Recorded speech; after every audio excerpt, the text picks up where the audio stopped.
When you're ready. Hi, my name is William Miller. This is Backroom Butcher, and today we're cooking mushrooms on toast.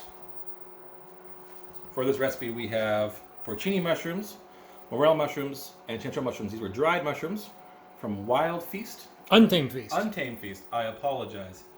They've been soaking overnight. Only big prep you really need for this dish. We also have some baby portobellos or creminis, some garlic, a nice leek, a giant leek at that. We have cream. We have, for our bread, because this is mushrooms on toast, the great Wild Bread Bakehouse country sourdough, available in our store. And a very important ingredient, which we also sell, is bone broth. This is actually made from various animals. This one is mostly beef. We sell it in our store, and people love it for collagen, all sorts of things. I love it because it makes my sauces thick, have a little bit of viscosity, which I really enjoy, and it gives you that texture you don't really get if you just use like a powdered bouillon or broth. First thing I'm gonna do is I'm gonna do all my mise en place. Need a bowl, or are you just gonna put it back in? Ever seen Alton Brown using an egg slicer for this? An egg slicer? Yeah. Let's see if Mr. Brown. Oh, this is actually a nice one though. Cut off my fingers. I feel like I'm like a Hellraiser right now. This is. Quickly, do it quickly. I don't like it. You don't like it? I don't like it. I don't trust it. I got a knife. I use my knife. I tried it, Alton. I tried it. It worked, but I don't like it. It is faster, but I want these mushrooms to be kind of chunkier because all of our dried mushrooms from Wild Feast, Untamed Feast. I got it. I fixed it. Untamed Feast are kind of small. They're kind of in pieces. Remove the root end. We want just this white part here. Don't throw this out. This is fantastic for stocks. But also, if you cut it up thin, you fry it all up. It's really tasty, really crispy. Some of the best fried onions you'll get is actually the green part of the leek. This is much more woody. So the green part of it is, if you just cooked it like now, well, it has tons of flavor, more flavor than the white part, just like even a green onion. It has less the onion flavor, it's more this kind of the other flavors you kind of pick up in a green onion. I can't describe it necessarily, but it is woody. It's like eating the butt of an asparagus. Tons of flavor, hard to chew. But if you treat it right, you cook it right, use it in stocks or sauces and things like that, it makes great flavor. It's a little bit of Julienne Leeks. So I pulled the leek apart so I have smaller bunches to deal with. Dealing with about an inch there, maybe. I always wash them in a colander after I cut them. Ah. That's about all we really need of the leek at this point. We're gonna clear this all up. So I get my butter heating up. And while it's heating up, I'm going to wash my leeks, get them sauteing, chop up some garlic, get that sauteing. All right, magically washed, cleaned, beautiful leeks. Once again, like all recipes, everything you see here can be purchased from our store. There's one exception. I ran out of cream today in my store. We will have some more soon from Avalon, so we're now using another company's cream. I know, the shame of it all. Add my leeks. I don't want too high heat. I'm not after color here. What I'm after is just a nice translucent look. I want the flavor to be in the butter. I also don't want to burn the butter. That's not good. While those are starting to saute, I'm going to strain our mushrooms. I'm going to chop up a little bit of garlic. And I'm sure people have heard me mention in other videos, I don't like to chop up my garlic too fine. I don't want to pulse it, I want to mince it unless I'm doing for some specific reason for that. So I like to just break it up a little bit with my palm and give it at most 2 passes through. A lot of reasons for that.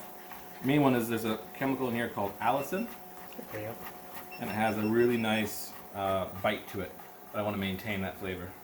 You can actually change that effect in your garlic if you pulse it too much. It kind of gets a little sweet. So garlic is chopped, like I said. I do 1 or 2 passes through. I don't need any finer than that. At this point, because these mushrooms are raw still, I'm going to go ahead and add them. At this point, I like to season it. This helps extract all the moisture from the mushrooms faster. You get kind of an easier cook. We want as much of that moisture out of here as possible. Just because this is a French dish, one of my favorite French dishes. I spent most of my career working in a French restaurant in Vancouver called Table Bar Bistro. Well, this is not their version. This is a Birch and Boar version. But this dish has fond memories for me. And in French food, of course, is butter, salt, and butter.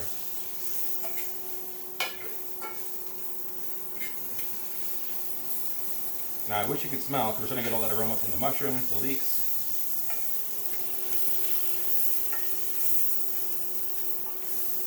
Chris, what wine am I drinking tonight? We are drinking Moon Cursor. Very nice. This is also the wine we're going to be using in this dish to glaze our pan. We get our mushrooms here.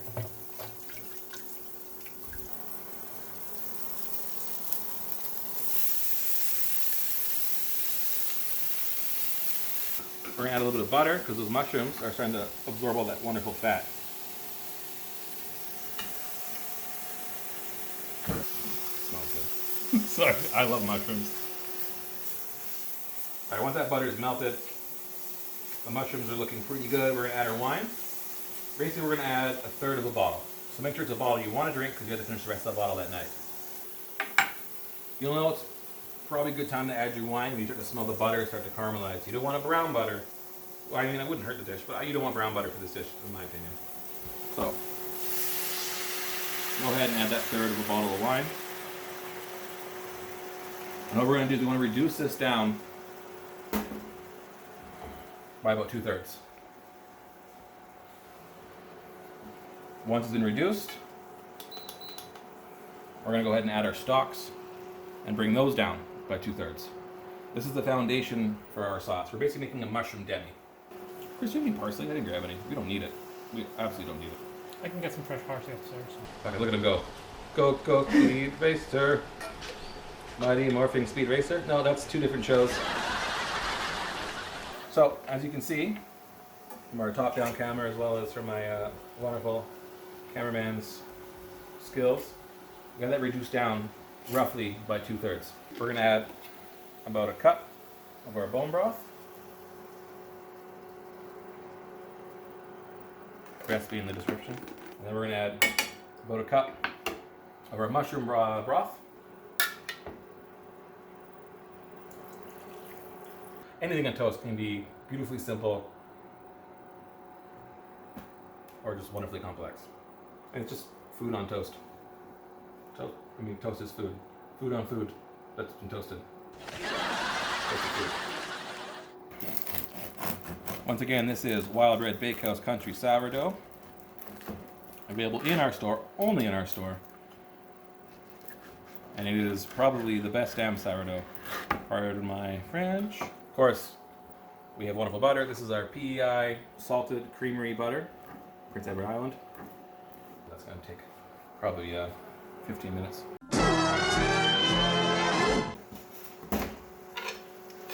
We've reduced this down to a nice fine demi. It's beautiful. You can smell it's thick. Right now we're going to add our cream.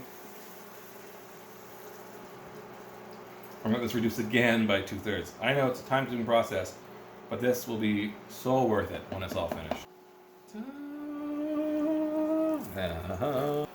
So all I'm doing right now is I'm just pinching and slowly kind of folding over and rolling. I'm using the knife to kind of hold it, and I'm just getting a really loose fold. I want to bruise it by pushing down too tight.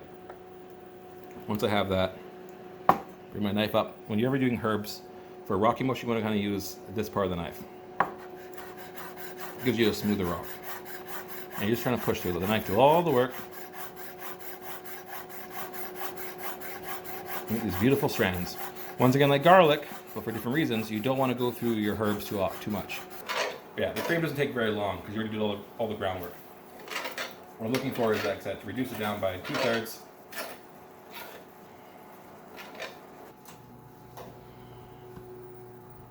Ooh.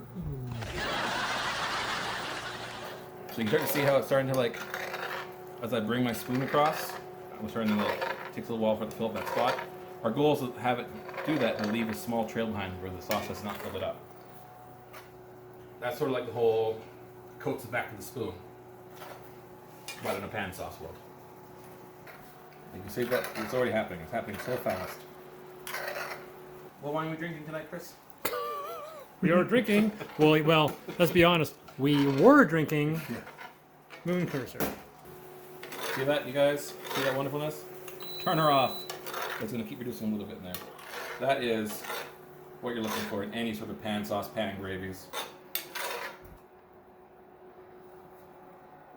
Add our parsley. If you have chives, also wonderful here. My favorite thing to add to any mushroom dish is probably chervil or carrot tops. They have a texture, they have a really bright color, and carrot tops are a little sweet. All right, so our bread is toasted in our fancy toaster oven.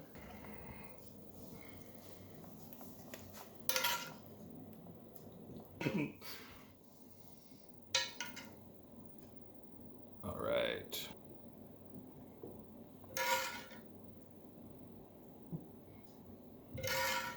Now I'm putting the sauce on the sides as much as possible, so I don't want to direct the texture of the bread. And so you cut into the toast, you'll be able to scoop that all up. Leaving the top crunchy, full of all that mushroom richness. You can finish it with however you want. Like people top it with fresh chilies and pickled red onions. Sardines are delicious. I'm just doing a little bit of nice pecorino.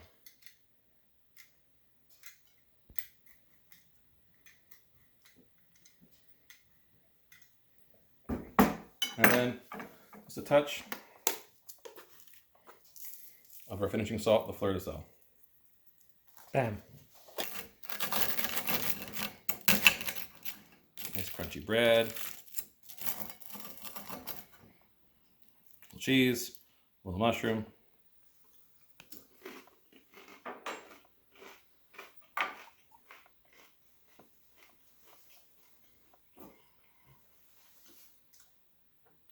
Serve this with your red wine, maybe your friends.